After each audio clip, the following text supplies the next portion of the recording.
آج میں کوئی سلیبس کے ٹاپک کو یا چیپٹر کو یا کسی سبجیکٹ پہ ڈسکس کرنے کے لیے نہیں بیٹھا.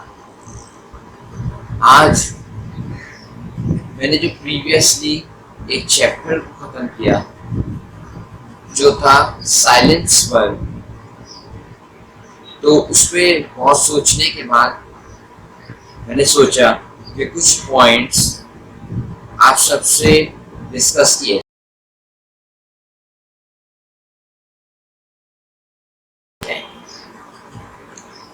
سب سے بڑی بات یہ ہے، سب سے پہلی بات یہ ہے کہ سائلنس اور نوائز یہ دونوں ہماری زندگی میں کیا اہم رول پلے کرتے ہیں،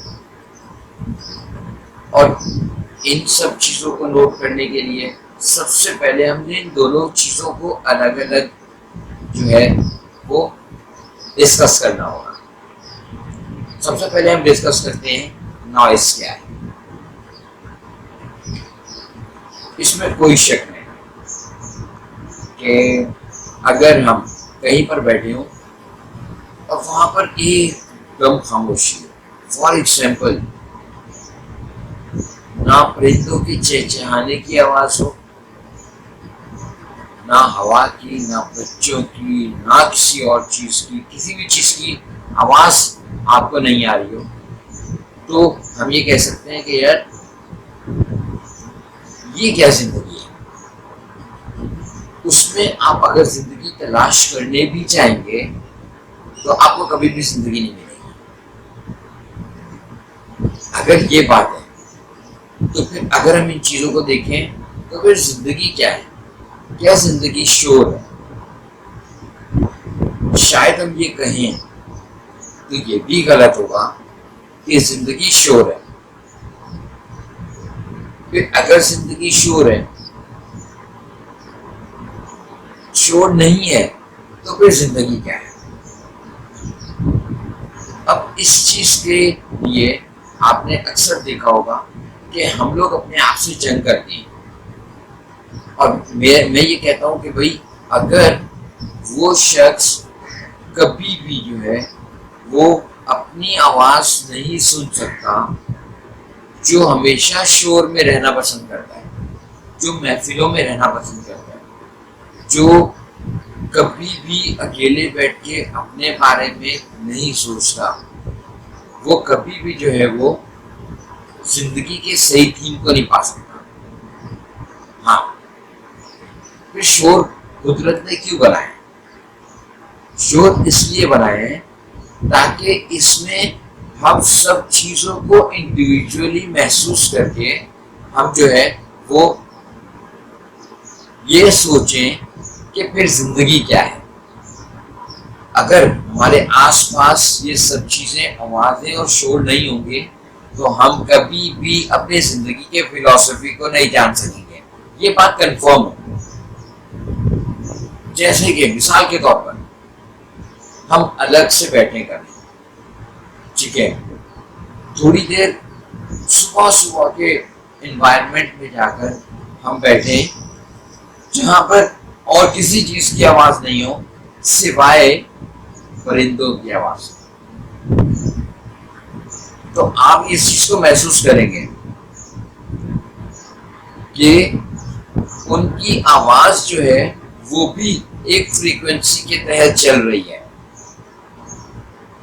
یعنی نوائز ایک فریکوینسی. اگر ہم دوسری چیز پہ ہیں، سمندر کی طرف چلے جائیں، اگر سمندر اپنے اس کی ٹائڈز اپنے عروج پر ہوں گی تو پھر اس کی ایک اپنی فریکوینسی ہوگی. آپ کی ہر انسان کی اپنی فریکوینسی ہوتی ہے، ہر پرندے کی ساؤنڈ کی ایک اپنی فریکوینسی ہوتی ہے. اب جب تک یہ فریکوینسی یا شور سب الگ الگ ہوگا تب تک آپ کسی بھی بات کو سمجھ نہیں سکتے. لیکن جب آپ کے محسوس کرنے کی طاقت زیادہ ہوگی تو آپ ہر آواز کو اس کی فریکوینسی لیول پر سمجھنے کی کوشش کریں گے. یہ وہ چیز ہے جہاں پر جا کر ایک وقت آئے گا کہ آپ باہر کی چیزوں کو سنیں گے لیکن آپ خاموش رہیں گے. کیوں؟ کیونکہ آپ نے باہر کی چیزوں کو تو سنا ہے لیکن کبھی اپنے اندر کے شور کو سننے کی کوشش نہیں کی. جہاں پر ایک بہت بڑا طوفان اٹھ رہا ہوتا ہے ہر انسان کے اندر ایک بہت بڑا طوفان اٹھ رہا ہوتا ہے. اگر وہ اس کو دبا دیتا ہے تو وہ اپنی آواز کو ہی دبا دیتا ہے, مطلب اپنے ضمیر کو دبا دیتا ہے, اپنی فیلنگز کو دبا دیتا ہے, اپنی روح کو دبا دیتا ہے. پھر اگر وہ اپنی روح کو دبا دیتا ہے تو فریکوینسی اس کی اس لیول کی نہیں ہوگی جس لیول پہ اس کی فریکوینسی ہونی چاہیے. نارملی آپ نے دیکھا ہوگا کہ جس کی جتنی ایمپلیٹیوڈ زیادہ ہوتا ہے اس کی اتنی ہی سلو سپیڈ ہوتی ہے, اور جس میں ایمپلیٹیوڈ جتنا کم ہوتا ہے اس کی اتنی سپیڈ زیادہ ہوتی ہے. تو ہر ایک کو اگر اپنی فریکوینسی کو بڑھانا ہے تو اس کا مطلب ہے اس کو اپنی ایمپلیٹیوڈ کو کم رکھنا ہے اور اپنی سپیڈ کو بڑھانا ہے. اب ایمپلیٹیوڈ اور یہ سب چیزیں میں کیوں ڈسکس کر رہا ہوں؟ تو اس لیے کہ یہ کبھی بھی شور میں ہم محسوس نہیں کر سکتے. یہ کب محسوس ہو سکتا ہے؟ یہ اس وقت محسوس ہو سکتا ہے جب ہم اکیلے بیٹھیں, جب ہم تنہا بیٹھیں, جب ہم اپنے آپ سے پوچھیں, جب ہم اپنے بارے میں پوچھیں. کیا پوچھیں بھائی؟ ہم اپنے بارے میں کیا پوچھیں؟ ہم اپنے بارے میں یہ پوچھیں کہ بھائی تمہارا دنیا میں آنے کا مقصد کیا ہے؟ یہ شور, یہ پرندے, یہ آوازیں, یہ مختلف چیزیں جو قدرت نے بنائی ہیں, میں ان شور کی بات نہیں کر رہا ہوں جو انسان نے پیدا کیا ہے, جو قدرت نے پیدا کیا ہے. کیوں؟ اس لیے کیونکہ جو بھی قدرت نے چیزیں پیدا کی ہیں ان سب چیزوں میں راز ہے. وہ آواز ہے, ایک فریکوینسی ہے جس فریکوینسی کو ہمیں سمجھنے کی ضرورت ہے. اگر سب سے پہلے ہم اپنے اندر کی فریکوینسی کو جج کر پائے تو آپ یہ سمجھ لیں کہ آپ اپنی روح تک پہنچ گئے. کس میں؟ شور میں نہیں, خاموشی میں. تو جب آپ نے خاموشی میں اپنے آپ کو سمجھ لیا, اپنے آپ کو پا لیا, تو پھر آپ جب نکلیں گے کھلی ہوا میں تو آپ کو محسوس ہوگا کہ ہر ایک کی فریکوینسی سیٹ ہے. اور اگر آپ کو یہ طاقت بھی مل جاتی ہے کہ آپ اپنی فریکوینسی کو دوسری لیول کی فریکوینسی پہ سیٹ کرنے کی کوشش کریں تو آپ اس کی ان چیزوں کو, شور کا اصل مقصد بھی سمجھنے لگتے ہیں. جیسے فار ایگزامپل آپ نے اپنی فریکوینسی سمجھ لی, آپ نے اپنے آپ کو سمجھ لیا, تو پھر کیا ہوگا؟ آپ اس کو زیادہ اور کم کرنے کی طاقت بھی رکھتے ہیں. پھر کیا ہوگا؟ پھر یہ ہوگا کہ ہم چلے گئے, فار ایگزامپل ہم چلے گئے سمندر کی طرف. وہاں پہ کبھی آپ نے محسوس کیا کہ اس سمندر کے شور کی ایک اپنی فریکوینسی ہے. کبھی آپ خاموشی میں پوری توجہ سے اس کو سمجھیں گے تو آپ کی, اور اگر اس کی فریکوینسی ایک ہی لیول پہ سیٹ ہو گئی تو آپ کو سمندر کا شور آوازوں کا نہیں الفاظوں کی صورت میں آپ کو سمجھ آنے لگے گا. بالکل اسی طرح یہ پرندوں کی آواز کی ہر ایک کی اپنی فریکوینسی جس کے تحت آپ ان کو سمجھ سکتے ہیں اور آپ ان کی ایکسپلینیشن کو پا سکتے ہیں. لیکن یہ سب چیزیں ہر انسان کو طاقت کیوں نہیں دی گئی؟ یہ اس لیے نہیں دی گئی کیونکہ اس کے لیے بہت محنت کرنی پڑتی ہے. اور جب وہ انسان محنت کر کے اپنے آپ کو سمجھتا ہے, قدرت کو سمجھنے کی کوشش کرتا ہے, ہر ایک کی فریکوینسی کو سمجھنے کی کوشش کرتا ہے, تو پھر ہر ایک کو شور کو, ہر ایک کی آواز کو سمجھنے کی کوشش کرتا ہے, تو وہ ایک ایسے صوفیانہ درجے پر چلا جاتا ہے جہاں پر اس کو سب باتیں سمجھ میں آ جاتی ہیں لیکن وہ خاموش ہو جاتا ہے. یہ نہیں, سائلنس کی طرف چلا جاتا ہے. عموماً آپ نے یہ دیکھا ہوگا کہ ہم عبادت گاہوں میں جاتے ہیں, عبادت گاہوں میں جا کے عموماً وہاں کوئی بات کر رہا ہوتا ہے, اسے کیا کہتے ہیں, خاموش ہو جاؤ. کیوں؟ کیونکہ ہم اس کی خاموشی کو پانے کی کوشش کرتے ہیں, کیونکہ وہی خاموشی ہمارے اندر روح کو ہماری بلندی کی طرف لے کے جاتی ہے, اور وہی چیز اصل میں ہمیں ہمارے مقصد کو اچیو کرنے میں ہماری مدد دیتی ہے. اب اگر ہم ان سب چیزوں کو الگ رکھیں اور ہر ایج کی لیول کی بات کریں کہ ہر انسان خاموش کب ہوتا ہے. کئی لوگ خاموش اس وقت ہوتے ہیں, اب میں 10 ایج کی عمر کے بچوں کی بات کرتا ہوں, کب خاموش ہوتے ہیں؟ بھائی ان کے والدین ان کو ڈانٹ دیتے ہیں, ان کے والدین ان کو ڈانٹ کے چپ کرا کے بٹھا دیتے ہیں کہ ابھی ایسا نہیں ہو سکتا, چپ ہو جاؤ.